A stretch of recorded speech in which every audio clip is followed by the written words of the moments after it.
আজকে আমি বানাবো কাঁচা আমের আমশক্ত। কাঁচা আমের আমশক্ত এইভাবে একবার বানিয়ে দেখো, সত্যি খেতে কিন্তু দারুণ লাগে। প্রথমে এখানে একটি পাত্র নিয়ে নিয়েছি আর একটুখানি সরিষার তেল দিয়ে হাতের সাহায্যে বুলিয়ে এবার থালাটাকে 1 ঘন্টার মতো রৌদ্রে তাপে দিয়ে দিতে হবে। তারপর এখানে 5 থেকে 6টার মতো কাঁচা আম আমি নিয়ে নিয়েছি। এবার আমি কাঁচা আমটাকে ছোট ছোট করে কেটে নিচ্ছি। এবার এটাকে সেদ্ধ করতে হবে। সেদ্ধ করার জন্য এখানে আমি কড়াইতে পরিমাণ মতো জল দিয়ে এবার আমটাকে দিয়ে ভালো করে সেদ্ধ করে নিয়েছি। আর আমটা দেখো কতটা সুন্দর সেদ্ধ হয়ে গেছে।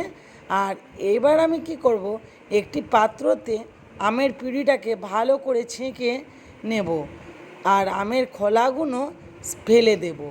আমের পিউরিটাকে দেখো আমি ছেঁকে নিয়েছি সব, তো কতটা সুন্দর আমের পিউরিটা বেরিয়ে গেছে।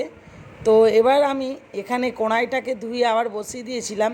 এবার কড়াইতে দিয়ে দিলাম আমের পিউরিটা, দিয়ে এবার একটু খুন্তির সাহায্যে ভালো করে নাড়াচাড়া করে নিচ্ছি। আর দিয়ে দিলাম 1 বাটির মতো চিনি।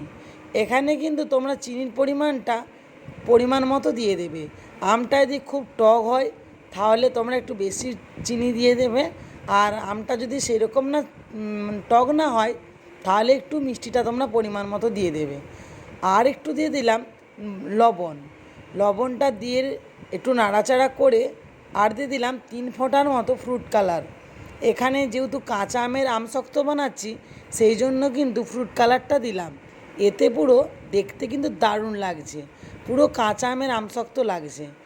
তারপর এখানে একটু তোমরা বুঝবে কি করে যে আমশক্তটা রেডি হয়ে গেছে, এখানে একটি বাটি নিয়ে নিয়েছি আর 1 ফোঁটা আমের ডোপাটা 1 ফোঁটা দিয়ে দেখলাম ডোপাটা কিন্তু কোথাও পড়ে যাচ্ছে না, এক জায়গায় ডোপাটা আছে, মানে আমের আমশক্ত বানানোর জন্য পুরো রেডি।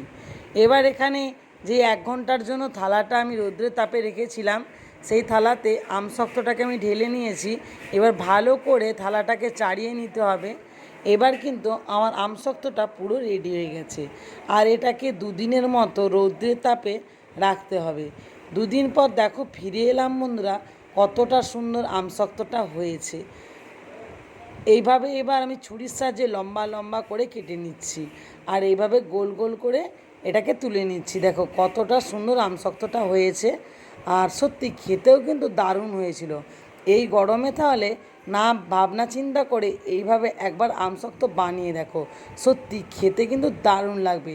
আর তোমাদের ভিডিওটা যদি ভালো লাগে একটা লাইক করো আর চ্যানেল সাবস্ক্রাইব করো। টাটা।